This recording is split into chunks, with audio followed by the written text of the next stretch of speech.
चलिए सीधा रुख करते हैं राजधानी भोपाल की ओर, जहां पर विक्रमादित्य वैदिक खड़ी के लोकार्पण कार्यक्रम में मुख्यमंत्री शामिल हुए हैं और मुख्यमंत्री डॉक्टर मोहन यादव विक्रमादित्य वैदिक खड़ी का लोकार्पण कर रहे हैं।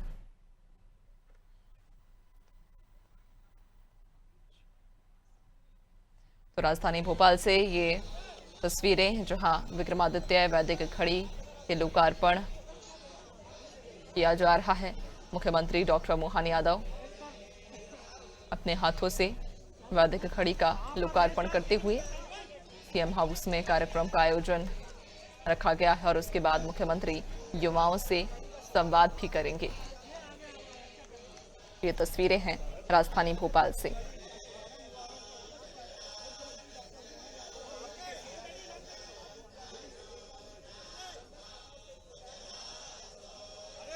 तो आपको बताते चलें कि मध्य प्रदेश का सीएम हाउस पहला होगा जहां भारतीय कालगणना पर आधारित दुनिया की पहली विक्रमादित्य वैदिक खड़ी स्थापित की गई है। इस खड़ी और नवनिर्मित प्रवेश द्वार का उद्घाटन मुख्यमंत्री अपने हाथों से कर रहे हैं। इस दौरान मुख्यमंत्री ऐप का भी लॉन्च करेंगे, ऐप का भी लोकार्पण करेंगे, जिसमें 189 भाषाओं को समाहित किया गया है। मुख्यमंत्री डॉक्टर मोहन यादव ने भारतीय कालगणना की सबसे विश्वसनीय पद्धति का इस्तेमाल विक्रमादित्य वैदिक खड़ी के रूप में उज्जैन में किया था। इस खड़ी का लोकार्पण प्रधानमंत्री नरेंद्र मोदी ने 29 फरवरी 2024 को किया था।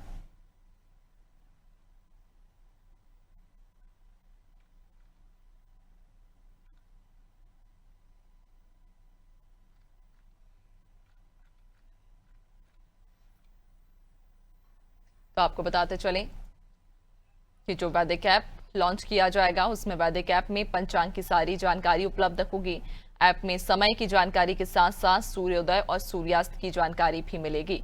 इसके अलावा शुभ अवसर, मांगलिक कार्य, काल समेत पंचांग की दूसरी बारीकियां भी इस ऐप के माध्यम से आप जान सकेंगे। राहु काल है या अमृत काल चल रहा है, ये भी आप इस ऐप के जरिए आसानी से जान सकेंगे। महत्वपूर्ण तिथियां, तीज त्योहार की जानकारी भी आपको इस ऐप पर मिल जाएगी। इसके अलावा आने वाले समय में ग्रह नक्षत्रों की जानकारी भी आपको आसानी से इस ऐप के जरिए मिल सकती है। तो वैदिक खड़ी वास्तविक समय में वैदिक समय 30 घंटे यानी वर्तमान का मुहूर्त का नाम होगा, स्थान GMT और IST समय के साथ मौसम की जानकारी भी दिखाता है। इसके अलावा पूर्ण विक्रम संवत पंचांग, जिसमें तिथि, नक्षत्र, योग, करण, वार, मास, व्रत और त्योहार की तारीख दोनों हाथ उठाकर तालियां बजाकर अभिनंदन करें परम सम्माननीय का। सभी अतिथियों से मेरा निवेदन, कृपया मंच पर अग्रसर हो। माननीय श्री राम तिवारी जी।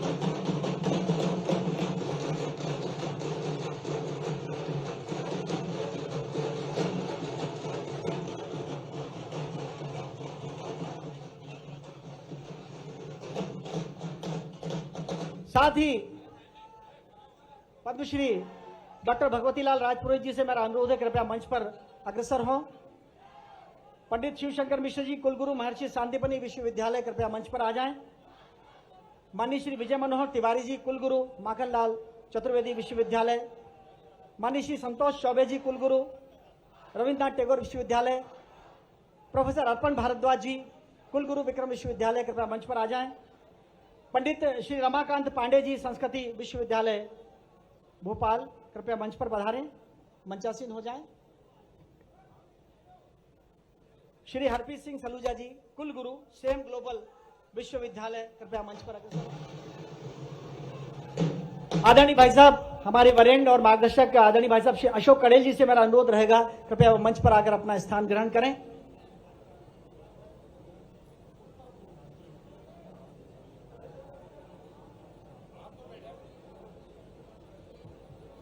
आदरणीय भाई साहब अशोक कड़ेल जी से मेरा अनुरोध है, कृपया मंच पर अपना आसन ग्रहण करें।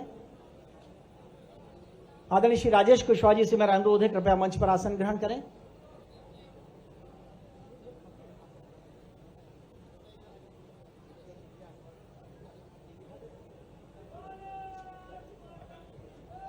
और अब मेरे साथ जयकारा लगा दिए, जय श्री महाकाल। इसी के साथ मैं करबद्ध प्रार्थना कर रहा हूं आप सभी की ओर से, सम्राट महाराजा विक्रमादित्य शोधपीठ की ओर से, परम सम्माननीय मुख्यमंत्री महोदय से कि वे अपने कर कमलों से आज के इस आयोजन विशेष का उद्घाटन करें। दीप प्रज्वलन के लिए मेरी प्रार्थना माननीय मुख्यमंत्री महोदय से, और साथ ही सभी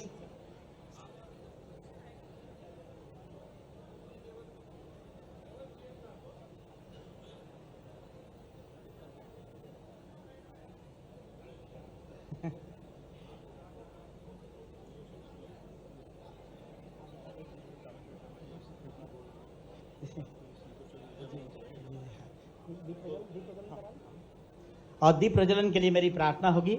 परम सम्माननीय मुख्यमंत्री महोदय के साथ सभी अतिथियों से अपने कर कमलों से दीप प्रज्वलित करके भारत का समय, पृथ्वी का समय आज के इस आयोजन विशेष का उद्घाटन करें, शुभारंभ करें।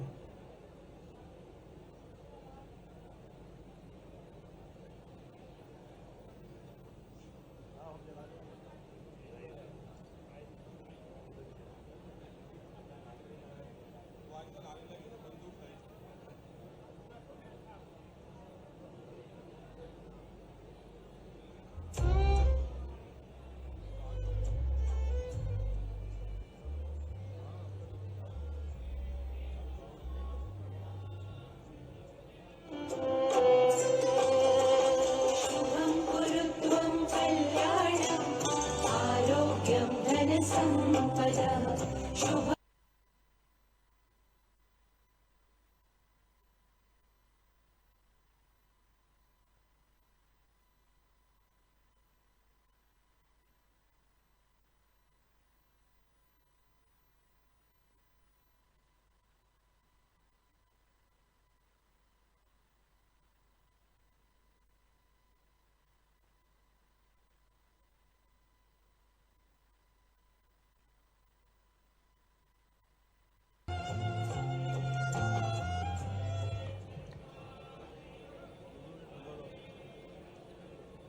इस दिए को मान दें, आलोक आयुष्मान होगा। सिर्फ इतना भी करेंगे तो बड़ा अवदान होगा। कीजिए आभार, बारंबार आदर दीजिएगा, और एक दिए पर सैकड़ों सूरज नछावर कीजिएगा। मैं बहुत आदर के साथ परम सम्माननीय मुख्यमंत्री महोदय का अभिनंदन और स्वागत करने के लिए माननीय श्री अनुपम राजन जी से अनुरोध कर रहा हूं कि वे आएं और परम सम्माननीय मुख्यमंत्री महोदय को कुछ प्रदान करें।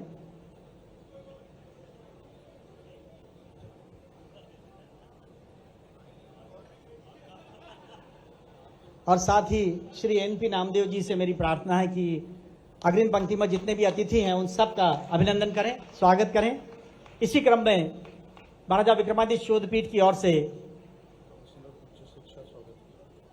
कमिश्नर उच्च शिक्षा स्वागत करेंगे माननीय मुख्यमंत्री महोदय का। डॉक्टर रमन सिंह सोलंकी जी यहाँ पर हैं, उनसे अनुरोध है कृपया मंच पर आ जाएं। माननीय श्रीराम तिवारी जी से मेरा अनुरोध है कि वे स्वागत करें माननीय मुख्यमंत्री महोदय का, पुष्प कुछ प्रदान करें। हाँ जी श्री राजेश कुशवाहा जी विक्रमादित्य शोधपीठ की ओर से कृपया मंच पर पधारें और स्वागत करें माननीय मुख्यमंत्री महोदय का। और मंचासीन सभी अतिथियों का स्वागत करेंगे कमिश्नर महोदय उच्च शिक्षा और श्री एनपी नामदेव जी संचालक संस्कृति। सभी अतिथियों का स्वागत। यह समय भारत का समय है, इसीलिए यह समय पृथ्वी का है, और जब समय भारत का है तो घड़ी भी भारत की होनी चाहिए। स्वाभिमान, स्वदेशी सामान हमारा स्वाभिमान, इस भाव के साथ आज के इस मंगल कार्य को हम यहाँ पर संपादित कर रहे हैं। और यहाँ से जो मंगल घोष, जो अनुगूंज होगी, वो पूरे विश्व को सुनाई देगी, क्योंकि कालगणना, सही कालगणना, न्यूनतम समय की इकाई का समावेश के साथ, और ये संकल्पना परम सम्माननीय मुख्यमंत्री महोदय की है, लगभग आज से 2 वर्ष पहले उन्होंने संकल्पना की थी और इसको पूरा मूर्त रूप दिया। मैं चाहता हूं आप सब दोनों हाथ उठाएं, जोरदार तालियां बजाएं, अभिनंदन करें माननीय मुख्यमंत्री महोदय का। जय श्री महाकाल। वैदिक घड़ी क्या है, इसके बारे में नटशेल में बताने के लिए इसके अन्वेषणकर्ता यहां पर बैठे हुए हैं श्री आरोह श्रीवास्तव जी, जिन्होंने बड़े संकट के साथ और परम सम्माननीय का आशीर्वाद जब उन्हें प्राप्त हुआ तो एक हौसला उनके भीतर आया और उन्होंने उस युवा ने वो चमत्कार करके दिखा दिया। मैं आरोह जी से अनुरोध करता हूं कि संक्षिप्त में अपना उद्बोधन दें। आरोह श्रीवास्तव जी। जी सभी को मेरा नमस्कार। सबसे पहले मैं धन्यवाद करना चाहूँगा माननीय मुख्यमंत्री डॉक्टर मोहन यादव जी का, जिन्होंने भारत का समय लाने की ये परिकल्पना को पूर्ण कर रहे हैं और इसके ऊपर तत्पर कार्य कर रहे हैं। तो मैं बहुत बहुत धन्यवाद करना चाहूँगा। फिर मैं धन्यवाद करना चाहूँगा श्री राम तिवारी जी का, जिन्होंने हमारे मार्गदर्शक बन गए इस घड़ी के लिए, हमको हमेशा मार्गदर्शन दिया और हम लोग आज इसको इस मुकाम पे यहाँ तक लेके आ पाए हैं। तो मेरा नाम आरोह श्रीवास्तव है। मैं पहले मर्चेंट नेवी में था और मैंने उस एक्सपीरियंस के दौरान मर्चेंट नेवी के हमने ये सीखा कि तारों सितारों की गणना से हम पृथ्वी पे कहाँ पर स्थित हैं हम इस चीज़ को जान सकते हैं, जिसको सेलेस्टियल नेविगेशन कहते हैं। तो ये चीज़ जानने के बाद मुझे ये समझ में आया कि जो आज हम 24 घंटे की घड़ी मान रहे हैं वो मैकेनिकल टेक्नोलॉजी पे आधारित है, ना कि हमारे सूर्य, हमारे चंद्रमा, इन चीज़ों पे आधारित है। जबकि समय असली में क्या है कि पृथ्वी हमारे सौर मंडल में किस स्पीड से घूम रही है और वो सूर्य का किस स्पीड से परिक्रमा लगा रही है। आप कोई भी विश्व का कैलेंडर देखें, चाहे हमारा भारतीय विक्रम संवत कैलेंडर हो या फिर जो अंग्रेजों का कैलेंडर आज जो प्रचलित है, वो उन सभी का आधार सूर्य है कि जब सूर्य की परिक्रमा पूरी पृथ्वी एक चक्कर लगा लेती है तो हम एक वर्ष मनाते हैं। लेकिन हमारी जो डेट है वो रात के 12 बजे क्यों बदल जाती है? ऐसा रात के 12 बजे क्या खगोलीय घटना होती है कि डेट बदल जानी चाहिए? अगर हमारा वर्ष सूर्य पे आधारित है तो ऐसे ही हर दिन पृथ्वी सूर्य के सामने अपनी धुरी पे भी चक्कर लगाती है, तो हमारा दिन सूर्य उदय पे क्यों नहीं बदलता? तो जब मेरे मन में ये सवाल आया तो मैंने ये जाना कि भारतीय काल गणना की परंपरा में सूर्य उदय पे ही दिन बदला जाता था और ये 24 घंटे का नहीं, जबकि 30 मुहूर्तों में हमारा दिन विभाजित है, जिसमें हर जो मुहूर्त है वो सूर्य के 12 डिग्री के ड्यूरेनल आर्क को रिप्रेजेंट करता है। मतलब कि जिस भी लोकेशन पे आप स्थित हो तो उस वहां पे जब भी 0 बजेगा हमारी घड़ी में, उस वक्त पे वहां पे सूर्य उदय ही हो रहा होगा, और जब भी उसमें 15वां मुहूर्त हो रहा होगा उस वक्त वहां पे सूर्य अस्थि हो रहा होगा। तो ये सब चीजें जान के मुझे बहुत ही खुशी हुई कि हमारी भारतीय काल गणना इतनी ऊंचाइयों पे हजारों साल पहले पहुंच चुकी थी, जो आज की आधुनिक टेक्नोलॉजी, मैकेनिकल टेक्नोलॉजी से भी अंग्रेज नहीं बना सके। लेकिन भारत में ये टेक्नोलॉजी और ये नॉलेज के साथ हम लोगों ने प्रयास किया कि इसको टेक्नोलॉजी के माध्यम से पूरी दुनिया के सामने लाएं और सूर्य के सामने पृथ्वी किस स्पीड से स्पिन कर रही है इस चीज को स्टडी करके टाइम को निकाल पाए, जो कि हमारे ऋषि मुनियों ने हजारों वर्ष पूर्व किया था। 1884 में जो अंग्रेजों ने धोखे से हमसे प्राइम मेरिडियन हमारा छीना, और जहां पे हम लोग को इनवाइट भी नहीं किया कि भारत की काल गणना की इतनी प्राचीन परंपरा, और फिर भी इंग्लैंड ने कभी इंडिया से किसी को इनवाइट नहीं किया, भारत से किसी को इनवाइट नहीं किया उस बैठक में जो 1884 में हुई, और प्राइम मेरिडियन हमसे ले लिया गया। जबकि भारत के उज्जैन में ही वो प्राइम मेरिडियन पहले स्थित था, क्योंकि उज्जैन खगोलीय एक ऐसी स्थिति बनाता है जो कि पूरे विश्व में विशेष है, जो और कहीं नहीं बनती। जबकि इंग्लैंड सिर्फ अपनी पावर का यूज करते हुए उसने इस चीज को स्थित किया। तो जब मेरे को ये सब ज्ञान हुआ तो मैंने इस पे प्रयास किया कि मैं इस पे घड़ी बनाऊं, और डॉक्टर मोहन यादव जी ने हमारा इसके ऊपर मार्गदर्शन किया, श्री राम तिवारी जी ने हमारा इस पे मार्गदर्शन किया कि मैं इसको सफलतापूर्वक पूर्ण कर पाऊं। धन्यवाद।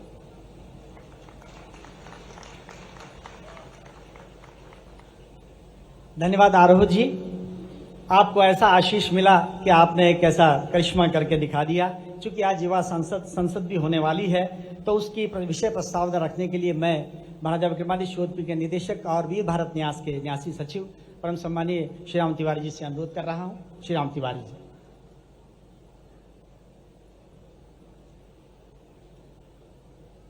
मैं तो अति संक्षेप में, माननीय मुख्यमंत्री जी और सम्मानित मंच सबका स्वागत है। और ये अवसर हमको मध्य प्रदेश में और माननीय मुख्यमंत्री जी ने, और तब जबकि वे शिक्षा मंत्री थे, और तब उन्होंने प्रेरित किया कि वैदिक घड़ी को लेकर काम किया जाना चाहिए, और 4-5 साल की यात्रा के बाद हमको सफल हो पाए। तो इतना ही। और ये भारत का समय है, वैदिक समय है और पृथ्वी का समय है, और हम मध्य प्रदेश के लोग जो माननीय मुख्यमंत्री के नेतृत्व में कुछ सार्थक करने की पहल कर पा रहे हैं, इसके लिए हम कृतज्ञ हैं। धन्यवाद।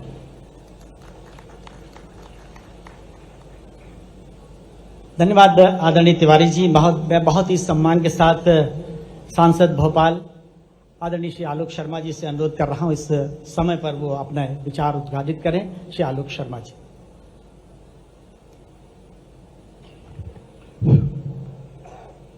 मध्य प्रदेश के यशस्वी मुख्यमंत्री आदरणीय डॉक्टर मोहन यादव, भोपाल की महापौर बहन मालती राय जी, नगर निगम के अध्यक्ष सम्मानीय किशन सूर्यवंशी जी, हमारे प्रभारी डॉक्टर मोहन यादव जी और मंचासीन बैठे हुए सभी हमारे अतिथिगण का एक बार आपसे कहूंगा कि जोरदार तालियों की गड़गड़ाहट से उनका स्वागत करें और अभिनंदन करें।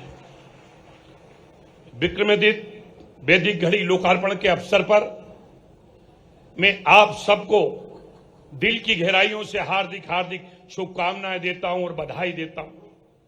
आज मुख्यमंत्री निवास में विक्रमादित्य घड़ी का लोकार्पण हो गया है।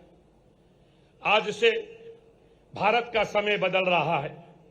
आज भारत प्रधानमंत्री आदरणीय नरेंद्र मोदी जी के नेतृत्व में विकसित भारत के संकल्प को लेकर आगे बढ़ रहा है।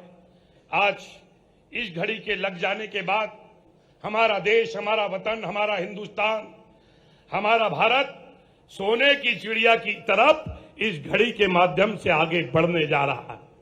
मैं इस अवसर पर यही कहना चाहता हूं कि वास्तव में जब हम मनुष्य के रूप में मां की कोख में जब आते हैं तो शरीर का निर्माण तो बाद में होता है, परंतु भगवान प्रारब्ध तो लिख देता है। अभी जब मैं मुख्यमंत्री जी के साथ आ रहा था तो मैं भाई साहब से कह रहा था कि आप बड़े सौभाग्यशाली हैं कि आज आपके हाथों से हमारी सनातन संस्कृति को आपने बढ़ाकर यहाँ पे विक्रमादित्य वैदिक घड़ी का आप लोकार्पण करा रहे हैं। एक बार जोर से माननीय मुख्यमंत्री जी का तालियों की गड़गड़ाहट से हम स्वागत करें, वंदन करें और अभिनंदन करें। एक बात और कहना चाहता हूं, हम सब सौभाग्यशाली हैं कि हमारा जन्म हिंदू समाज में हुआ है।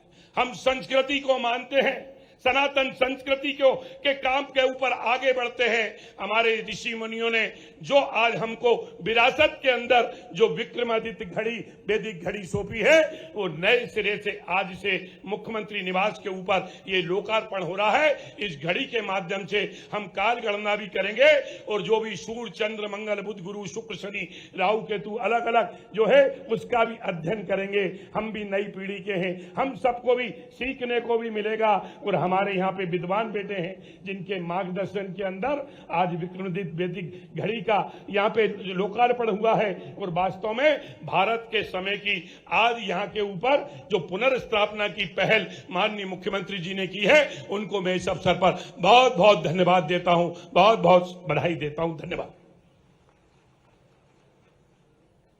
धन्यवाद माननीय सांसद महोदय। हजारों साल तमाम आक्रमण हुए, आक्रांतों ने हमसे हमारा ज्ञान छीना, वैदिक काल परंपरा छीनी, लेकिन परम सम्माननीय मुख्यमंत्री महोदय ने एक ऐसी पहल की कि भारतीय ज्ञान परंपरा, शिल्प, कला, कौशल के साथ साथ तकनीक का समावेश करते हुए मणिकांचन योग स्थापित कर दिया। ये वैदिक घड़ी का जो आज लोकार्पण यहाँ हुआ है, ये केवल लोकार्पण नहीं है, सच माने में रहती दुनिया तक यह एक ऐसे इतिहास का चिन्ह बन जाएगा जिसका जिक्र इतिहास में स्वर्णाक्षरों से होगा। एक बार जोरदार तालियां बजाकर अभिनंदन करें माननीय मुख्यमंत्री महोदय का। मैं इसी क्रम में बहुत ही आदर के साथ मातृशक्ति का प्रतिनिधित्व कर रही मंच पर माननीय श्रीमती कृष्णा गौर माननीय मंत्री महोदय से अनुरोध कर रहा हूं, वे भी अपने विचार उद्घाटित करें।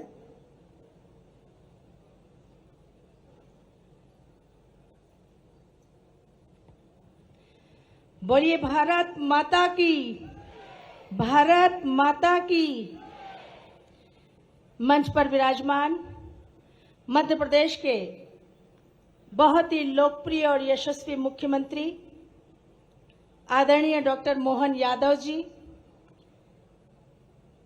हमारे विधायकगण आदरणीय श्री रामेश्वर शर्मा जी, आदरणीय श्री विष्णु खत्री जी, भोपाल के लोकप्रिय सांसद आदरणीय श्री आलोक शर्मा जी, भोपाल की प्रथम नागरिक आदरणीय दीदी श्रीमती मालती राय जी, हमारे प्रभारी आदरणीय श्री महेंद्र यादव जी, नगर निगम के अध्यक्ष आदरणीय श्री किशन सूर्यवंशी जी, मंच पर विराजमान सभी सम्माननीय विद्वतजन, सभी सम्माननीय अधिकारीगण और आज विशाल संख्या में इस कार्यक्रम में उपस्थित सभी सम्माननीय विद्वतजन, सम्माननीय नागरिकगण, बड़ी संख्या में उपस्थित युवा साथियों, मीडिया के पत्रकार बंधुओं, आज बहुत ही ऐतिहासिक दिन है। और यदि मैं ये कहूं कि आज हमारा मुख्यमंत्री निवास विरासत और विकास का साक्षी बन रहा है तो शायद कहीं कोई अतिशयोक्ति नहीं होगी। हम हृदय से कोटि कोटि धन्यवाद देते हैं हमारे प्रदेश के यशस्वी मुख्यमंत्री जी को, जिन्होंने इस प्रदेश में सनातन संस्कृति की एक ऐसी लौ प्रज्वलित की है जिससे हमारा पूरा मध्य प्रदेश प्रकाशमान हो रहा है। आज वैदिक घड़ी को मुख्यमंत्री निवास में स्थापित करके हमारी समृद्ध संस्कृति, समृद्ध विरासत का मुख्यमंत्री निवास पर प्रकटीकरण करना, ये निश्चित रूप से उनकी उदार सोच, उदात्त भाव का ही परिचायक है।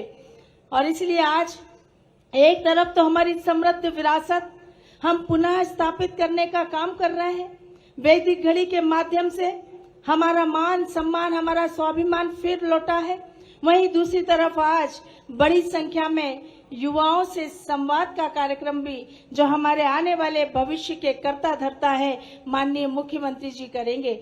मैं आज समस्त युवा साथियों से कहना चाहूंगी कि भविष्य आपके कंधों पर टिका हुआ है और मध्य प्रदेश में इस समय माननीय मुख्यमंत्री जी के नेतृत्व में जिस प्रकार से इस प्रदेश के युवाओं को अवसर मिल रहे हैं, वो निरंतर आगे बढ़ते हुए दुनिया में अपना नाम रोशन कर रहे हैं। आज समस्त युवाओं के सम्मान में कहना चाहूंगी कि हमारे सामने बैठी ये विशाल युवा शक्ति वह युवा शक्ति है जो हर परिवर्तन के लिए उत्तरदायी है, जिसका जोश तूफानों से टकराने का मादा रखता है, जिनके इरादे पर्वतों तक को बुना कर देते हैं, जिसका नेतृत्व मर्यादा पुरुषोत्तम भगवान श्री राम ने किया था, तो जिसका प्रतिनिधित्व विश्व में हिंदुत्व के ध्वजवाहक रहे स्वामी विवेकानंद जी ने किया था। मेरे सामने बैठी ये युवा शक्ति को मैं कोटि कोटि प्रणाम करती हूँ और आप सबसे यही आह्वान करती हूँ कि जब मध्य प्रदेश के युवा मुख्यमंत्री का संबल आपके साथ है तो आपके भविष्य को, आपके सपनों को पंख लगने से कोई रोक नहीं सकता।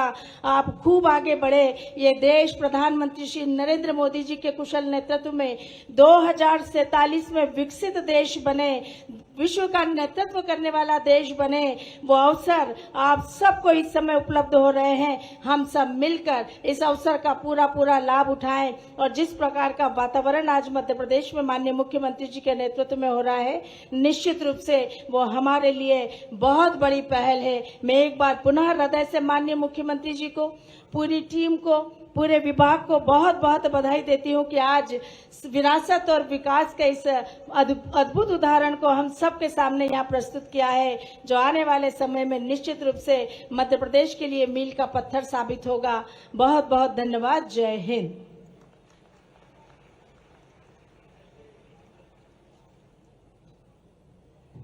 हमारे लिए सौभाग्य की बात है कि इस समय हमारे बीच परम सम्मानीय श्री विश्वास सारंग जी माननीय मंत्री महोदय आ चुके हैं। मैं उनकी उपस्थिति को रेखांकित करता हूं। मैं बहुत आदर के साथ उन्हें आमंत्रण दूं, उसके पूर्व मैं बहुत ही करबद्ध प्रार्थना करता हूं मेरे गुरु और मेरे मार्गदर्शक आदरणीय अशोक कड़ेल जी से कृपया मंच पर आकर अपना स्थान ग्रहण करें। साथ ही मेरा अनुरोध रहेगा श्री राजेश सिंह कुशवाहा जी, नरेश शर्मा और डॉक्टर रवि सोलंकी जी से कृपया वो भी पधारें। कृपया मैं अनुरोध कर रहा हूं सर, आप मंच पर आसीन हो। और मैं बहुत आदर के साथ माननीय मंत्री महोदय श्री विश्वास सारंग जी से प्रार्थना करता हूं कि इस अवसर विशेष पर दो शब्द कहें।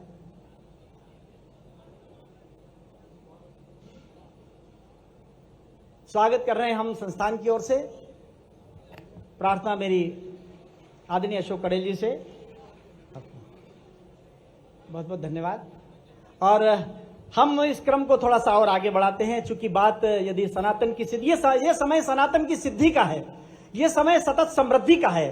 और जब सनातन की सिद्धि की बात है तो ज्ञान, परंपरा, वैदिक काल गणना के साथ साथ तकनीक का समावेश कैसा होना चाहिए, इस विषय पर संक्षिप्त विचार रखने के लिए मैं बहुत आदर के साथ पंडित शिव शंकर मिश्र जी, कुलगुरु महर्षि शांतिपनि विश्वविद्यालय को यहाँ आमंत्रण दे रहा हूँ। कृपया यहाँ पधारें।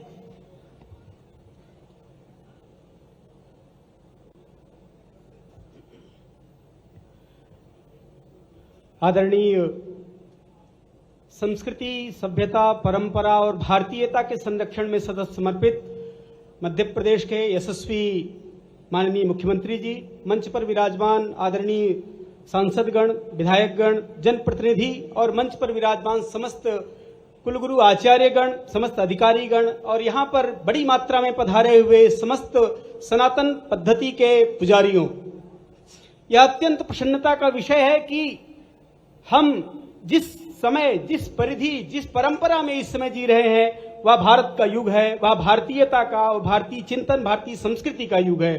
किसी ने कहा है किसी समाज को, किसी संस्कृति को, किसी सभ्यता को खत्म करना हो तो उसका समय खराब कर देना चाहिए। ऐसा ही हमारे देश में हुआ। हमारी देश की संस्कृति को, सभ्यता को, परंपरा को नष्ट करने के लिए हमारी काल गणना को नष्ट कर दिया गया और हम एक ऐसी काल गणना में जीने लगे जिसके हम वस्तुतः जिस प्रकृति के हम हैं नहीं। भारत की जो प्रकृति है, भारत का जो समाज है, भारत के जो जीवन शैली है, भारत के जो पर्व हैं, भारत के जो त्योहार हैं, वो सब वैदिक काल गणना के अनुसार ही हम जीते हैं। लेकिन दुर्भाग्य से हमारा वर्ष शुरू होता है जनवरी से, दुर्भाग्य से हमारी छुट्टी होती है संडे को, जबकि होना क्या चाहिए कि हमारे भारत में, भारत की संस्कृति के अनुसार जो भारतीय काल गणना है, हमारी शुरुआत चैत्र से होना चाहिए। जिस समय यह भारत देश 2047 में विकसित भारत होगा, विकसित भारत का जो शुरुआत होगी वो उस समय जनवरी से नहीं होनी चाहिए, चैत्र से होनी चाहिए। उस समय हमारी तिथियां जो है वो हमारे वैदिक परंपरा के अनुसार होनी चाहिए। उस विकसित भारत की हम कल्पना कर रहे हैं। माननीय हमारे मुख्यमंत्री जी ने उस संस्कृति को आगे लाने के लिए एक बहुत बड़ा कार्य किया है। वस्तुतः यह जो काल गणना का सिद्धांत है वह वेदों में बहुत विस्तार से वर्णित है। सूर्य आत्मा जगतस्तस्य यह मंत्र है जो कहता है कि यह गमनशील जगत और स्थिर जो जगत है, स्थिर जो वस्तुएं हैं, ये सब वैदिक काल गणना के अनुसार ही इनकी व्यवस्था है। आप विचार कीजिए, भारत में काल गणना की इतनी सूक्ष्म पद्धति थी कि एक त्रुटि जो कि 16,875 त्रुटियों के बराबर एक निमेष होता था। ऐसे ही 18 निमेष की एक काष्ठा होती थी, 30 काष्ठा की एक कला होती थी, 30 कलाओं का एक मुहूर्त होता था, 30 मुहूर्त का एक अहोरात्र होता था और इस क्रम से वर्ष होते थे, वर्ष के क्रम से युग होता था, महायुग होता था, कल्प होता था। कितनी बड़ी व्यवस्था थी हमारे भारत में काल गणना की, लेकिन दुर्भाग्य से हम केवल जनवरी और संडे मंडे तक सीमित रह गए।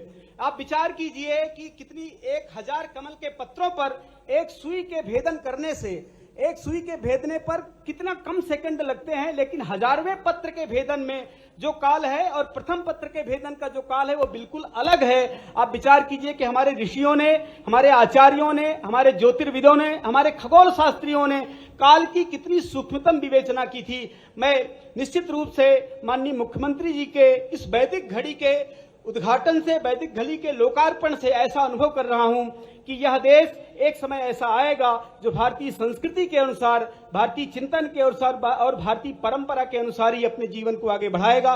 वही सचमुच सच्चे अर्थों में भारत होगा, वही भारत का, विकसित भारत की वही संकल्पना होगी। इतना कहते ही मैं समागत समस्त लोगों को प्रणाम करता हुआ विराम करता हूं। धन्यवाद।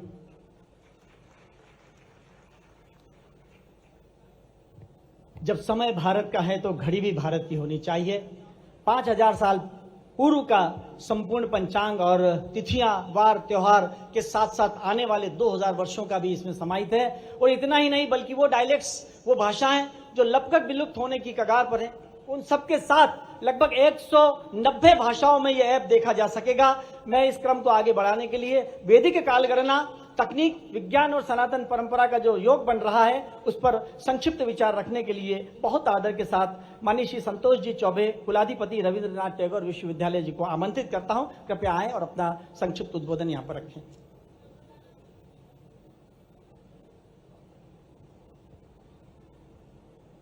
आज के इस बहुत शुभ अवसर पर मंच पर हमारे साथ विराजमान माननीय मुख्यमंत्री जी, सभी माननीय मंत्रीगण और सांसद विधायकगण, भोपाल के शिक्षा जगत के हमारे सभी वाइस चांसलर्स, इस शुभ अवसर पर मैं आप सबको बहुत धन्यवाद देता हूं, बधाई देता हूं और विशेषकर माननीय मुख्यमंत्री जी को इस बात के लिए बहुत सारी शुभकामनाएं और बधाई देता हूं कि उन्होंने भारतीय ज्ञान परंपरा का एक जीवित उदाहरण यहां प्रस्तुत किया है। अभी जब आविष्कारक अपनी बात कह रहे थे तो मुझे याद पड़ता है कि भारत में विज्ञान की एक बहुत समृद्ध परंपरा है। कोपरनिकस 1300-1400 वर्ष में जब ये बात कहते हैं कि पृथ्वी सूरज के आसपास घूमती है, तो मुझे आर्यभट्ट की याद आती है, जिन्होंने कहा चौथी शताब्दी में कि पृथ्वी जो है वो सूरज के आसपास घूमती है, और पूरी काल गणना को भारत में खगोल शास्त्र की दृष्टि से देखा गया था। मित्रों, भारत को यह बताया गया कि आप वैज्ञानिक देश नहीं हैं, बल्कि आप एक तरह के धार्मिक देश हैं। ये बहुत ही गलत अवधारणा थी जो हमारे सामने विदेशियों ने, विशेषकर अंग्रेजों ने प्रस्तुत की। हमारे यहाँ चरक हुए, हमारे यहाँ सुश्रुत हुए, हमारे यहाँ आर्यभट्ट हुए। हमारा अपना विज्ञान बहुत ही मजबूत विज्ञान था, और उसके बाद आप देखते हैं कि स्वतंत्रता आंदोलन के दौरान भी जगदीश चंद्र बसु ने या कि सीवी रामन ने या कि बाकी अन्य वैज्ञानिकों ने भारत के विज्ञान को आगे बढ़ाने में बहुत मदद की। तो ये जो वैदिक घड़ी की बात हो रही है, या वैदिक घड़ी आज लोकार्पित हो रही है, ये इतना बड़ा कदम मुझे आगे दिखता है, जो भारतीय विज्ञान को, भारतीय ज्ञान परंपरा को बहुत मजबूती के साथ स्थापित करेगा। लगभग 75 वैज्ञानिकों, ऋषियों को विक्रमादित्य शोध संस्थान ने आइडेंटिफाई किया है, और ये विक्रमादित्य शोध संस्थान के द्वारा प्रस्तुत वैज्ञानिक हैं जो बताते हैं कि भारतीय ज्ञान परंपरा कितनी बड़ी है और विज्ञान में भारत कितनी बड़ी हस्ती बन सकता है। आधुनिक विज्ञान में भी आप अंतरिक्ष में, परमाणु में उतने ही बड़े आदमी हो चुके हैं जितना कोई और देश होता। तो इस अवसर पर मैं सभी लोगों को बहुत शुभकामनाएं देता हूं, सभी युवाओं को बहुत बधाई देता हूं, और ऐसा मानता हूं कि ये भारतीय ज्ञान परंपरा को आगे बढ़ाने के लिए, भारतीय विज्ञान परंपरा को बढ़ाने का एक बहुत बड़ा कदम है, और माननीय मुख्यमंत्री जी को इसके लिए बहुत बहुत बधाई और शुभकामनाएं देता हूं। बहुत धन्यवाद।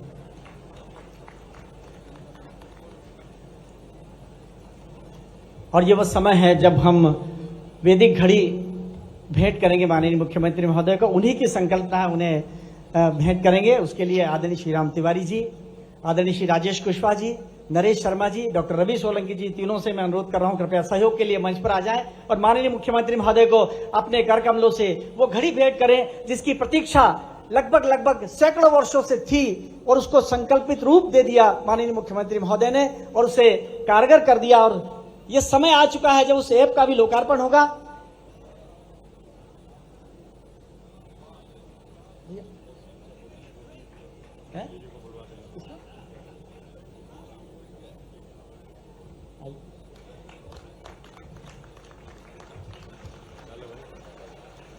तालियां कम हैं, ये वो समय है जो इतिहास में दर्ज होगा। आप आपकी उपस्थिति तालियां बजाकर दर्ज करवाइएगा करतल ध्वनि के साथ। भारत माता की। मैं बोलूंगा भारत का समय, आप बोलेंगे पृथ्वी का समय। भारत का समय। और इसी के साथ ऐप का लोकार्पण भी होना है, और इसी के साथ आज YouTube सीरीज जो महाराजा भोज पर निर्मित हुई है उसका जो फोल्डर है उसे भी यहां पर माननीय मुख्यमंत्री महोदय को उनके करकमलों में भेंट किया जाएगा। इसके लिए मैं संजीव मालवीय जी से अनुरोध कर रहा हूं। कविता क्रिएशन की ओर से ये सीरीज बनी है महाराजा भोज पर। संजीव मालवीय जी से मेरा अनुरोध है कृपया आए और फोल्डर उन्हें प्रदान करें। संजीव मालवीय जी, विजेंद्र वर्मा जी, दोनों कृपया आए। और इसी क्रम में जो खगोल विज्ञान पर आधारित फिल्म बनी है उसके लिए श्री R.K. सिंह, निदेशक महर्षि पतंजलि संस्थान, और डॉक्टर R.P. गुप्ता जी, वेदशाला उज्जैन के निदेशक, कृपया वे भी आ जाएं।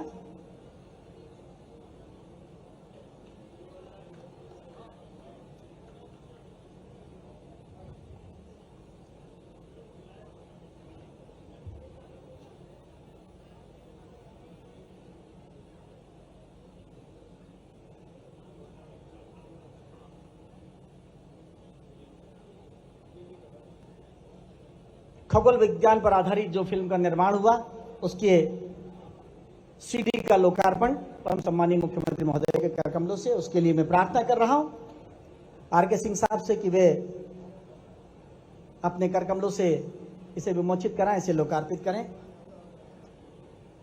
भारतीय ज्ञान परंपरा नई शिक्षा नीति 2020 के तहत ज्ञान, शिल्प, कला, कौशल को इसमें समाहित किया गया, और ध्वजवाहक बने मध्य प्रदेश के शीर्ष व्यक्तित्व माननीय मुख्यमंत्री महोदय, जिन्होंने सबसे पहले इसे लागू किया, और उसी का एक अनुक्रम, उसी की एक पहल, उसी का एक कदम कि खगोल विज्ञान को यह मान्यता मिली। मैं संक्षिप्त उद्बोधन के लिए माननीय मंत्री महोदय श्री विश्वास सारंग जी से अनुरोध कर रहा हूं। माननीय विश्वास सारंग जी।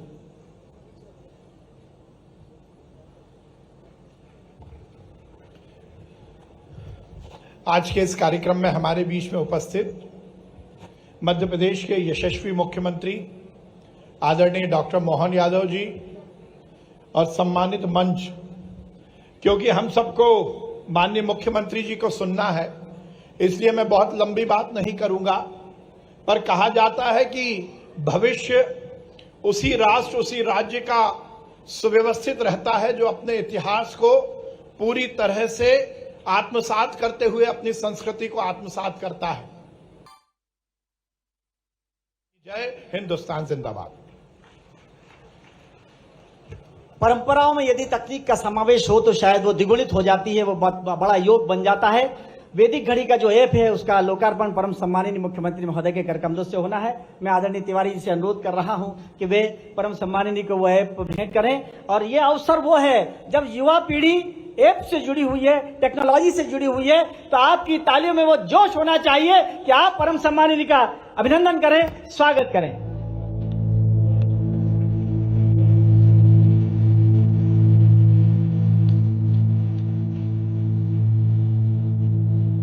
संभवतः जिसकी कल्पना नहीं की गई थी उस कल्पना को साकार करने वाले हमारे माननीय मुख्यमंत्री महोदय, स्वप्नद्रष्टा जिन्होंने इसे साकार कर दिया।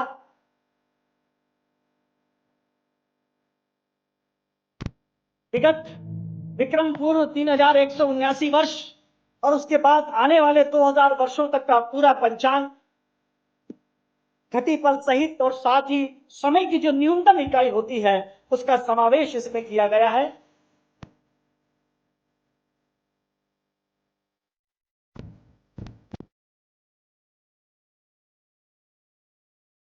युवा पीढ़ी जो यहाँ बैठी हुई है उसे शायद अचंभा लगेगा, क्या ऐसा भी संभव था? और ऐसा संभव कर दिया है माननीय मुख्यमंत्री महोदय की उस संकल्पना ने, जो आज से 2 वर्ष पूर्व उन्होंने की थी, उसे साकार कर दिया।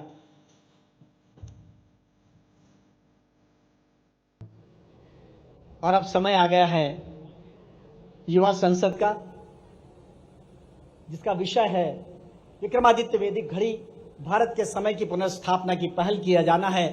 यहाँ हजारों युवा बैठे हुए हैं जो देश का भविष्य है।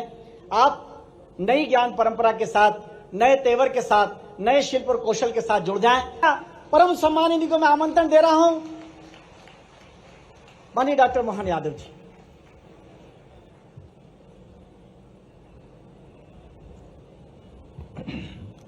आज के इस विशेष दिन पर हमारे बीच मंच पर विराजमान माननीय मंत्री विश्वास सारंग जी, माननीय मंत्री श्रीमती कृष्णा गौर जी, माननीय सांसद आलोक शर्मा जी, माननीय पूर्व प्रोटेम स्पीकर माननीय वर्तमान विधायक माननीय रामेश्वर शर्मा जी, माननीय विधायक विष्णु खत्री जी, माननीय महापौर श्रीमती मालती राय जी, इस अवसर पर पद्मश्री डॉक्टर भगवती लाल राजपुरोहित जी, हमारे कुलगुरु जी, इस अवसर पर एक और माखनलाल यूनिवर्सिटी के भी कुलगुरु जी, माननीय तिवारी जी, मंच पर बैठे हमारे प्रभारी महेंद्र सिंह जी, सभापति किशन जी, राजेश कुशवाहा जी, रवि सोलंकी जी, नरेश शर्मा जी, इस मंच पर जीवनलाल ठाकुर जी, और इस अवसर पर माननीय वीर जी, और नाम पीछे भी काफ़ी है और आगे भी हैं, सभी माननीय कुलपतिगण, सभी अलग अलग विषयों के विशेषज्ञ, वैज्ञानिक, डायरेक्टर, हमारे डीजी, एमपी, सीएसटी, इस अवसर पर मौजूद समस्त आगंतुक अतिथिगण और आप सब। आज का विषय विक्रमादित्य वैदिक घड़ी का, मैं कोई बहुत इसका विद्वान व्यक्ति नहीं हूं, लेकिन कुछ विषय जरूर आपके बीच में, हमारे बीच में आना चाहिए। कालगणना की दृष्टि से लेकर के हमारे लिए आज के समय में जब हम बात कर रहे हैं तो ये कालगणना 300 साल पहले तक हमारे देश से दुनिया में जाती थी, और देश से दुनिया में जाने का तरीका भी हम सबको दोहराने की जरूरत नहीं है। हम सब सौभाग्यशाली हैं कि हमारे अपने व्रत त्योहार भी, जितने त्योहार जन्माष्टमी से लेकर के ये सारे त्योहार अंग्रेजी तिथि से नहीं आते। संयोग से वो अंग्रेजी तिथि पड़ती है तो हम मान लेते हैं कि ये अंग्रेजी तिथि की है, लेकिन अंग्रेजी तिथि वो बदलती रहती है। लेकिन अगर हम ये देखें कि हमारे वर्ष की गणना का जो हिसाब तिथियों के माध्यम से बनाया गया, तो ऋतुओं को भी बांध के रखा है। हमारी 6 ऋतुएं हैं और 6 ऋतु कमोबेश उसके आसपास ही घूमेगी। सावन के महीने में वर्षा आएगी तो आना ही आना है। भादवा में झड़ी लगेगी तो अब हमसे ज्यादा कौन जानेगा मध्य प्रदेश में, जहां देखो वहां बांध भर ही रहे कि नहीं भर रहे, चारों तरफ से पानी पानी आ रहा है। तो ये जो भादव की झड़ी, सावन का हरा और कुंवार के कार्तिक से जो एक एक महीने का हिसाब किताब, अगर हमारे लिए 15 दिन अधिकतम जो अपना अधिक मास तीसरे साल जाकर के तिथि गणना के हिसाब से, अगर वो, अब ये अलग बात है कि CF जून 30 के, बाकी के 31, 28 की फरवरी, चौथे सन 29, ये अंग्रेजी सिस्टम में आए तो सही लाइन पे, लेकिन आए तो हमारे बाद ही आए। अभी ये बताने में अगर अंतर करें सूर्योदय और सूर्यास्त का, तो हम में से सब जो हम कह रहे हैं उसका प्रमाण प्रकृति में ढूंढे, तो प्रकृति के आधार पर अगर अपन देखें तो ज्वार और भाटा समुद्र पे ही अधिकतर असर क्यों डालते हैं। अर्थात जब चंद्रमा नीचे आएगा और ज्वार भाटा के कारण से पानी की लहरें ऊपर उठेगी, तो ये प्रकृति सिद्ध कर रही कि हाँ हमारी तिथियों की गणना सही है, तभी तो वो अपना असर डालेगी। अन्यथा ज्वार भाटा तो, और इससे भी आगे मेंटल हॉस्पिटल पे अधिकतम समय मरीजों की संख्या बढ़ती है और डॉक्टरों को विशेष निर्देश देते हैं कि अमावस पूनम के दिन विशेष रूप से मरीजों के लिए चिंता भी करना, और बाहर से भी मरीज आएंगे। तो मानसिक रोगी जो हम, जिनको कई बार अपन अपने हिसाब से उनको जो भी शब्द देते हैं, लेकिन उनके अंदर क्योंकि 70% जल हमारे बॉडी में है, और ऐसे में बॉडी के अंदर, शरीर के अंदर जल का दबाव मस्तिष्क पे पड़ेगा, क्योंकि जब समुद्र के जल पे पड़ रहा है तो शरीर पे क्यों नहीं पड़ेगा, शरीर भी तो उससे ही बना हुआ है। तो मानसिक रूप से रोगी लोगों के लिए भी अमावस पूनम पे ज्यादा झटके आते हैं, और ये हम नहीं कह रहे, तो डॉक्टर के रिकॉर्ड बताते हैं, तो वो उनको वहां असर आता है। अब ये अलग बात है कि हमारे यहाँ इस सब का भी हिसाब बहुत बारीकी से लगाया है, एक एक चीज का हिसाब है कि सूर्योदय से सूर्योदय तक गणना होना चाहिए। ये 24 घंटे की गणना का हिसाब क्या है, 24 घंटे से फर्क नहीं पड़ता है। वास्तव में गणना इस सूर्योदय से अगले सूर्योदय तक होना चाहिए। ये मध्य रात्रि में 12 बजे बाद दिन बदल जाएगा, इसका कोई हिसाब नहीं। इसलिए अपनी प्राचीन गणना में 30 मुहूर्त है, आज सूर्योदय से लगा करके कल सूर्योदय तक 30 मुहूर्त है, और 30 मुहूर्त के लिए भी अब ये 24 तो घंटे हैं, लेकिन 60 सेकेंड है। अब 60 सेकेंड को हमने ही निकाल लिया कि 60 सेकेंड का 1 मिनट हो जाएगा, या 60 मिनट का 1 घंटा हो जाएगा। असली में ये हमारी प्राचीन गणना के हिसाब से एक काष्ठा, अर्थात हमारे पास 30-30 का आंकड़ा है, हमारे पास 30 मुहूर्त है ये अपने 30 घंटे में, और इसीलिए ये जो 24 घंटे की गणना भी है। अब ये अलग बात है कि हमारे यहाँ अपने धर्म में भी, सनातन संस्कृति में भी, और हमारे देश में भी अपने अपने ढंग से विषय के सामने ला करके विचार के लिए सबको देना, और दे करके उस पर विचार विमर्श करना। कोई बंधन नहीं है कि आप इस पे अगर ये बोलोगे तो आपको सजा हो जाएगी, आपको फांसी हो जाएगी, आपको मृत्युदंड मिल जाएगा। लेकिन इसी काल गणना के आधार पर इतिहास गवाह है, किसी वैज्ञानिक ने कहा कि ये पृथ्वी की परिक्रमा सूर्य करता, किसी ने लिख दिया, और उसने कहा नहीं आप गलत कह रहे हो, सूर्य की परिक्रमा पृथ्वी कर रही तो बेचारे को मृत्युदंड से भुगतना पड़ा था। ये हमारी गणना का, हमारे द्वारा विचार व्यक्त का तरीका नहीं, लेकिन अतीत का इतिहास है इसी बात के लिए कि जो एक बार कह दिया उसको बदलोगे नहीं। अरे भाई क्यों नहीं बदलना चाहिए, काल के साथ कई सारी चीजें सही रूप में सामने आती है, तो आना भी चाहिए। लेकिन आज उन सारी बातों को करने के लिए जब हमने अपने कालगणना के आधार पर, और कितनी वैज्ञानिक तरीके से बात निकाली जाती है, खगोल की जानकारी के लिए अगर सूर्य की गति देखना है तो सूर्य की तरफ आंख उठा के तो नहीं देख सकते थे, तो सूर्य की गति को सूर्य के आधार पर बनने वाली छाया से देखा जा सकता है। तो छाया के आधार पर सूर्य की गति अपने आप पकड़ में आ जाती, इसलिए सूर्य की गति के आधार पर शंकु यंत्र के माध्यम से सूर्य की छाया दिन और रात बराबर कब रहेगा वो अपने आप मालूम पड़ जाता है। सबसे बड़ा दिन, सबसे बड़ी रात मालूम पड़ जाएगी अपने आप। अगर हमने कहा कि ये भारत में है और भारत में भी सेंटर पॉइंट अपना उज्जैन है, और उज्जैन का सेंटर पॉइंट भी ये भी दोलायमान है, और दोलायमान होते होते आज वो उज्जैन से भी 32 किलोमीटर दूर डोंगला में गया है। तो डोंगला में जाने के लिए उसकी जाने आने की स्पीड क्या है, वो स्पीड का भी हिसाब ध्यान में आना चाहिए। वो स्पीड है एक दोलायमान करने में 35 किलोमीटर उज्जैन से इधर और 35 किलोमीटर उधर, तो लगभग 5000 साल, मतलब 27,500 साल लगेंगे आने जाने में। अब 27,500 साल बाद मिल लेंगे, अपन तो पूछ लेंगे सही कह रहा था कि गलत कह रहा था। लेकिन ये गति है, और ये गति कैसे सिद्ध होती है, आज भी हमारे सामने भगवान कृष्ण का 5000 साल का इतिहास सब बताते हैं।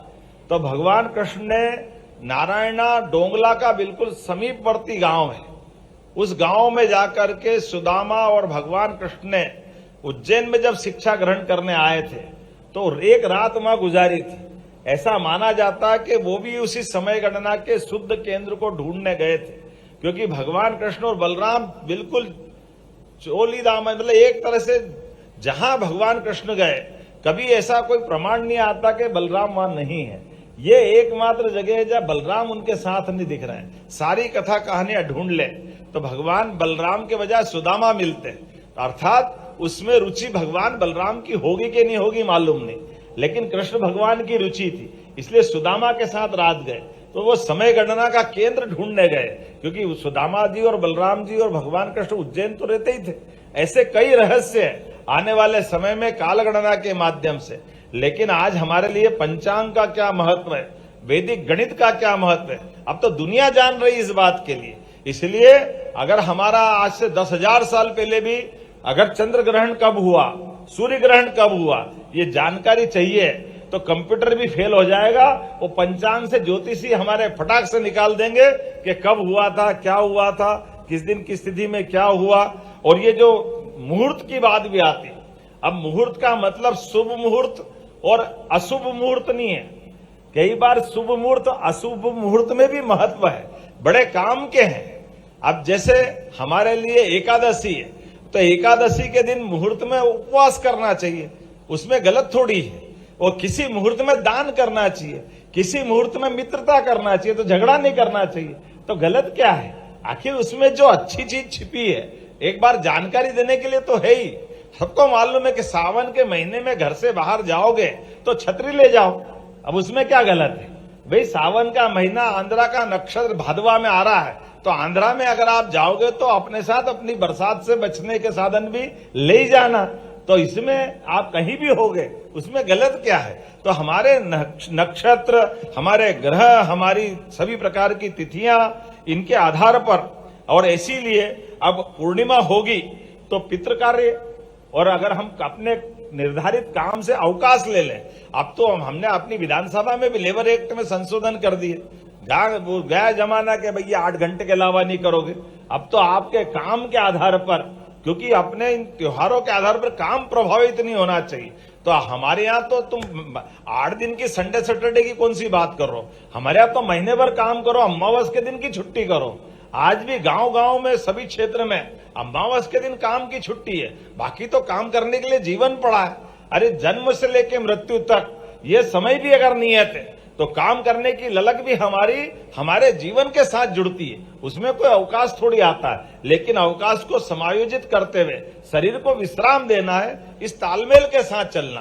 तो हमारे लिए परमात्मा की दया से ऐसे कई सारे काम है। लेकिन आज मैंने दूसरी बात कर दी, मुझे तो आनंद यह आया है जब आज अपने इस सीएम हाउस के रास्ते पर, ये सीएम हाउस मेरा नहीं है, ये सीएम हाउस 9 करोड़ जनता का, प्रदेश की जनता का ये अपना मुख्यमंत्री हाउस, आप सबके अधिकार के माध्यम से हमारी पार्टी पे भरोसा करने के कारण से, हमारी सरकार के मुखिया के नाते से अगर हम यहाँ आए तो स्वाभाविक रूप से हमारे अतीत के गौरवशाली पृष्ठों को भी अपने राज्य की राजधानी तक आना चाहिए। और इसीलिए ये सौभाग्य की बात है कि हमारे कालगणना का केंद्र हो सकता उज्जैन होगा, लेकिन कालगणना की केंद्र की जानकारी तो राजधानी में भी होना चाहिए, दिल्ली में भी होना चाहिए और दुनिया में भी होना चाहिए। इसलिए ये जो आपने कहा विश्वास जी के भैया मंत्रियों को दिला देना, अरे मंत्री अपने सारे मोबाइल में अपना डाउन कर ले, सबके पास पहुंच जाएगी। जोरदार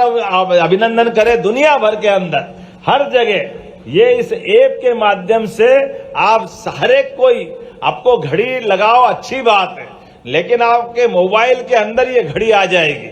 आपके आधार पर आप अपने घर में अपने समय में और उस सारी चीजों की जानकारी आप तक पहुंचेगी।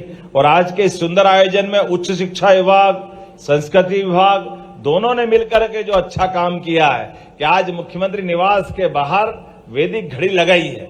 मुझे इस बात की प्रसन्नता भी है कि अब आजादी के अमृत काल की तरफ हम चल रहे हैं, तो अमृत काल में वो सारे प्रतिमान बनना ही चाहिए जिसके कारण से भारतीय संस्कृति सदैव गौरवान्वित होती रहे। हम सब जान रहे हैं कि पूरे दुनिया का समय बदल रहा है। अपने आसपास देखो, एक एक घटनाक्रम को देखो। बदलते दौर में हम ये भी देख रहे हैं, था समय पश्चिम का जब तक था, लेकिन पूरब का समय आया है, हमने कल ही देखा। जोरदार अभिनंदन करें माननीय यशस्वी प्रधानमंत्री मोदी जी का, जो देश के सामने और देश को लेके दुनिया के सामने अपने दृष्टिकोण को लेके आगे बढ़ रहे हैं। जब वो स्वदेशी के भाव को बढ़ा रहे हैं तो एक एक ऐसे मान बिंदुओं पर हमको गर्व होना चाहिए। हम अपने उस प्राचीन इतिहास पे भी गर्व होना चाहिए और आधुनिक समय की चुनौतियों से निपटने के लिए दुनिया के अंदर भारत की अच्छाइयों को लेकर के जाने का यही समय है, सही समय है। ऐसे समय में जब दुनिया के अंदर बदलते दौर में भारत का मान सम्मान बढ़ाने के लिए यशस्वी प्रधानमंत्री आगे बढ़ रहे हैं। हम याद करें प्रधानमंत्री के 2014 के सरकार बनाने के बाद ही 6 महीने से भी कम समय में दुनिया के अंदर उनने यूनेस्को के माध्यम से योग को पुनर्स्थापित करने का प्रयास किया था। जोरदार अभिनंदन करें माननीय प्रधानमंत्री जी का। जब हमने अपने योग को दुनिया के अंदर बांटा, हमारी अपनी संस्कृति केवल भारत के लिए नहीं है, हमारा अपना ज्ञान कौशल विशेषता केवल भारत के लिए नहीं, ये समूची मानवता के लिए है। और इसलिए समूची मानवता के लिए ऐसे सभी अच्छे कामों को लेकर के माननीय प्रधानमंत्री जी के नेतृत्व में हमारी सरकार लगातार काम कर रही है। इसीलिए आज के इस अवसर पर यह विक्रमादित्य काल को इसलिए याद किया जाता है कि 2000 साल पहले सुशासन का उच्चतम मापदंड सम्राट विक्रमादित्य के काल में स्थापित हुआ था। और बदलते दौर में जिस समय का समय चल रहा है, यशस्वी प्रधानमंत्री के नेतृत्व में एक तरह से वो सुशासन का ही कार्य चल रहा है। जब एक एक मंत्रालय, एक एक उनके लिए गए निर्णय, प्रत्येक निर्णय से देश गौरवान्वित होता है। किसी कारण से कोई वैज्ञानिक अभियान फेल होता है तो यशस्वी प्रधानमंत्री स्वयं इसरो में जाकर के वैज्ञानिक का हिम्मत बढ़ा करके हमारे लिए वैज्ञानिकों के प्रति दृष्टिकोण क्या होना चाहिए, वो हमारी हिम्मत बढ़ाते हैं। देश के दुश्मन अगर टेढ़ी निगाह पहुंचाए तो घर में घुस के मारने का रिकॉर्ड भी यशस्वी प्रधानमंत्री के माध्यम से बनता है। हमें इस बात का भी गर्व है। और देश के लिए कानून बराबर है, सबके लिए समान है। इसलिए देश के लोकसभा में भी अगर वो नियम बनाते हैं कि इस देश के अंदर 30 दिन से ज्यादा अगर प्रधानमंत्री, मुख्यमंत्री, मंत्री कोई भी अगर किसी कारण से जेल में बंद रहे तो उसको पद पे रहने का अधिकार नहीं है। ये केवल एकमात्र प्रधानमंत्री करा सकते, ये नरेंद्र मोदी जी करा सकते हैं। मैं जोरदार अभिनंदन करें यशस्वी प्रधानमंत्री नरेंद्र मोदी जी के लिए। हम याद करें हरिश्चंद्र के युग को। हरिश्चंद्र के युग में क्या हुआ था? हरिश्चंद्र ने दान किया पूरा राज्य। तो दान में और दक्षिणा में अभी हम में से कई सारी चीजों में ये बात को समझना भी पड़ेगा कि दान दक्षिणा यहाँ तो सारे लोग समझने वाले ही हैं, क्योंकि हमारे में से सारे लोग इस बात को समझते हैं कि दान अगर करा तो दक्षिणा तो देना पड़ती, और दान और दक्षिणा में जो अंतर है कि दान जितना बड़ा तो दक्षिणा भी उससे कम नहीं होना चाहिए। तो ये हमारे लिए सौभाग्य की बात है कि उस काल के अंदर जब रात को सपने में सत्यवादी राजा हरिश्चंद्र ने अपना राज्य अपने गुरु को कर दिया दान, और जब नींद खुली सामने वो सामने खड़े थे और उनने कहा कि आपने दान तो कर दिया लेकिन दक्षिणा नहीं दी, तो दक्षिणा तो देना पड़ेगी। और हमने सबने देखा बात का इतिहास कि अपने आप को नीलाम करके पत्नी को बच्चे को एक नया इतिहास बनाया। तो हमारे यहाँ राजाओं की मान मर्यादा किस स्तर तक की रहती है कि वह अपने वचन के लिए अपने कर्मों से सदैव देश को गौरवान्वित करते हैं। ऐसे कई उदाहरण इस देश के सामने भरे पड़े हैं। ऐसे में प्रधानमंत्री ने अगर केजरीवाल में जेल में रहते हुए प्रधानमंत्री मुख्यमंत्री का पद बेशर्मी के साथ चलाया था, तो ऐसे कलंक की तो मुक्ति चाहिए कि नहीं चाहिए? जोरदार अभिनंदन करो, ऐसे कलंक को हमारे सामने ध्वस्त करने का काम माननीय प्रधानमंत्री जी ने किया।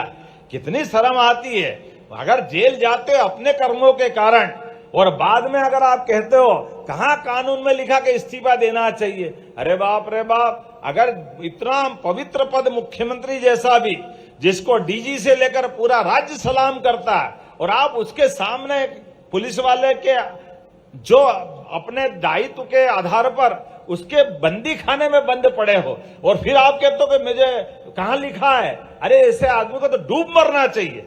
ये तो नैतिकता का तकाजा है। आप किसी को जेल का ऑर्डर दे तो बाद में अगर कोई बोल दे तो भी छोड़ना चाहिए पद अपना। मुझे इस बात की प्रसन्नता है, अभी तक के अतीत के काल में लालू यादव राबड़ी से लगा करके सारे लोगों ने जब कभी कष्ट आया, शिबू सोरेन से लगाकर आजादी के बाद के किसी मंत्री किसी मुख्यमंत्री ने इस तरह की बेशर्मी नहीं दिखाई थी। लेकिन ये तो बहुत पढ़े लिखे थे, बहुत ज्ञानी थे, जाने क्या क्या कहते आए, झाड़ू लेके आए थे। मैं तो शुचिता की बात करूंगा, लेकिन ऐसे बेशर्म लोगों के लिए भी वो अपने कर्मों से मरे, वो उनकी जाने।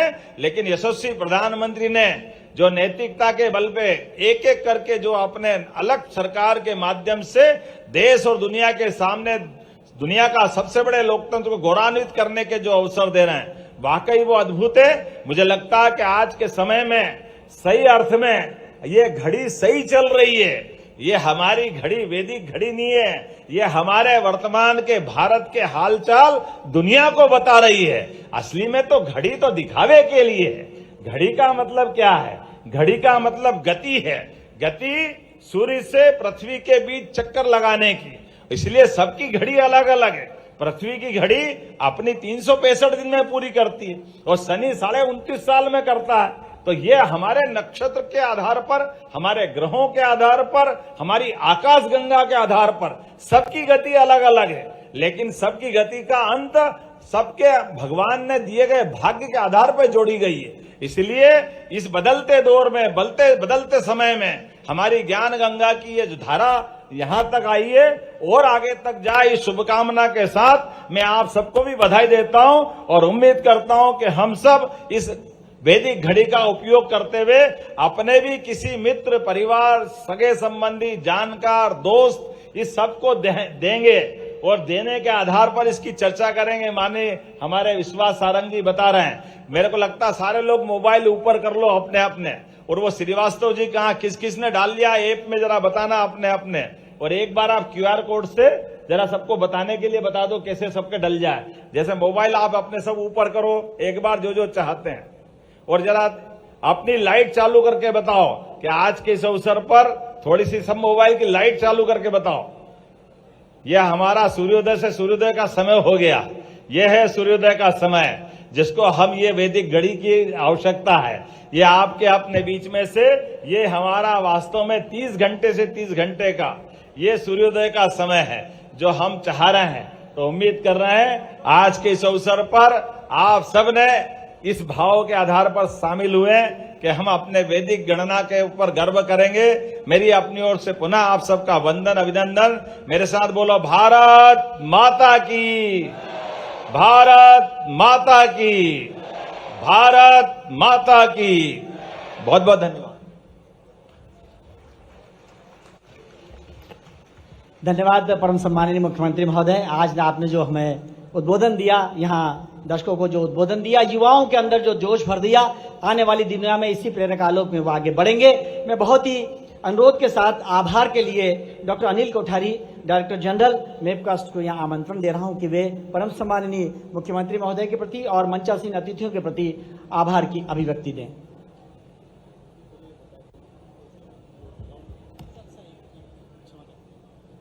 मैं 1 मिनट का समय और लूंगा, क्षमा चाहता हूं अनिल कोठारी जी। आरोह श्रीवास्तव जी आपको बताएंगे कि इस ऐप को कैसे डाउनलोड देना है। आप तैयार हैं? बोलिए हाँ, जोर से बोलिए, इतनी धीरे आवाज, एक गंगा स्नान का, बोलिए हाँ, तैयार हैं? आरोह श्रीवास्तव जी। जी, सभी लोग अपने मोबाइल पर, आपके पास एंड्रॉयड फोन हो या iOS एप्पल का फोन हो, तो आप अपने प्ले स्टोर या ऐप स्टोर को खोलें और उसमें सर्च करें विक्रम आदित्य वैदिक क्लॉक, या हिंदी में विक्रम आदित्य वैदिक घड़ी। तो एक एप्लीकेशन आपको उसके सामने आएगी जिसको आप डाउनलोड करेंगे। उसके बाद आप उसके बारे में पूरा विवरण देख पाएंगे, उसके अंदर कैसे वो घड़ी चल रही है और उसको आपको कैसे उपयोग करना है। तो आप अधिक जानकारी में दबाएंगे तो आप उसमें पूरी उसकी जानकारी ले पाएंगे और खुद पढ़ के आप इसको धीमे धीमे यूज करना सीख पाएंगे। इसमें अलार्म का भी फीचर है जिससे आप मुहूर्तों को अपने जीवन में यूज करने के लिए उस मुहूर्त का अलार्म लगा सकते हैं और इजीली आप उसको उपयोग कर पाएंगे। धन्यवाद।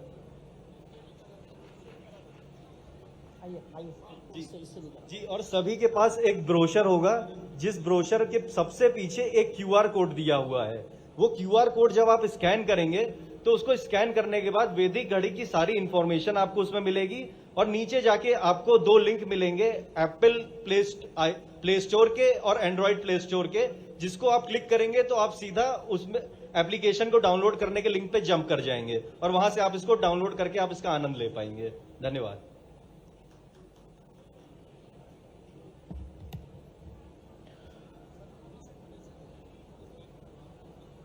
मैं निवेदन करूंगा मेरी टेक्निकल टीम से कि जो QR कोड है उसे स्क्रीन पर प्ले कर दें। QR कोड को स्क्रीन पर प्ले करें ताकि आपको और ज्यादा सुलभता हो जाएगी। और अब वोट ऑफ थैंक्स के लिए अनिल कोठारी।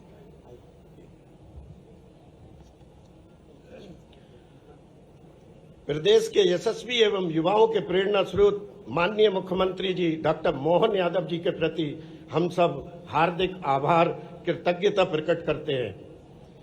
संकल्प से सिद्धि का प्रत्यक्ष और साक्षात उदाहरण हमारे सामने हमारे माननीय मुख्यमंत्री जी हैं, जिन्होंने आज से 2 वर्ष पूर्व भारत की सनातन परंपरा आधारित वैदिक समय की संकल्पना की, जो आज विक्रमादित्य घड़ी के रूप में, वैदिक घड़ी के रूप में हम सब के सामने है। आइए हम सब अपने माननीय मुख्यमंत्री जी का करतल ध्वनि से अभिनंदन करें। भारत के समय की पुनर्स्थापना की पहल के तहत माननीय मुख्यमंत्री जी ने कालगणना का केंद्र ग्रीनविच मीन टाइम की जगह डोंगलाविच मीन टाइम होने हेतु जो संकल्प और भागीरथ प्रयास किए जा रहे हैं, उन सब के प्रति हम सब अपनी निष्ठा और समर्पण व्यक्त करते हैं उसको पूरा करने के लिए। और इसके लिए माननीय मुख्यमंत्री जी के निर्देशानुसार उज्जैन में 15 से 18 जनवरी 2026 को अंतर्राष्ट्रीय कॉन्फ्रेंस भी होने जा रही है। माननीय मुख्यमंत्री जी के निर्देश में और प्रयास से ही हमारे यहाँ हमने ऑब्जर्वेटरी और साइंस सेंटर की स्थापना की है, अंतरिक्ष अनुसंधान केंद्र, तारामंडल और विज्ञान केंद्र की स्थापना की है इस कालगणना को स्थापित करने के लिए। बहुत जल्दी हम साइंस सिटी, कर्क रेखा आधारित विज्ञान केंद्र, एस्ट्रो पार्क और विज्ञान केंद्रों की स्थापना भी करने जा रहे हैं। भारत का अपने तरीके का पहला एक deep research and discovery centre भी, जिसमें हमारे युवाओं को बहुत बड़ी संख्या में भारत की सनातन परंपरा आधारित रिसर्च और रोजगार के और स्टार्टअप के अवसर मिलेंगे, ये भी हम बहुत शीघ्र करने जा रहे हैं। हम माननीय मुख्यमंत्री जी का पूरी आयोजन समिति की तरफ से बहुत स्वागत, वंदन और अभिनंदन करते हैं। इस अवसर पर हम सबके बीच में मंच पे उपस्थित माननीय मंत्रीगण, सांसदगण, विधायकगण, महापौर जी, माननीय कुलपतिगण और मंचासीन सभी अतिथियों का भी हम बहुत आभार प्रकट करते हैं। हम विक्रमादित्य शोध संस्थान, उच्च शिक्षा विभाग, संस्कृति विभाग, इन सब का भी हम इस पूरी परिकल्पना को साकार करने के लिए हार्दिक आभार प्रकट करते हैं। हम सभी अतिथियों का और सबसे ज्यादा हमारे प्रिय छात्रों का भी बहुत बहुत आभार प्रकट करते हैं। एक बार मैं पुनः आप सबके प्रति आभार प्रकट करता हूं। नमस्ते। और इसी के साथ मैं परम सम्मानीय मुख्यमंत्री महोदय से अनुमति लेते हुए आज के इस आयोजन के विराम की घोषणा करता हूं। बहुत बहुत धन्यवाद। जय भारत, जय हिंद। मेरे साथ एक बार जयकारा लगा दीजिए। बोलिए वंदे भारत माता की। और आप सब राष्ट्रगीत होगा। आप सब अपने स्थान पर खड़े हो जाए जनगण मन के लिए। सावधान, विश्राम, सावधान।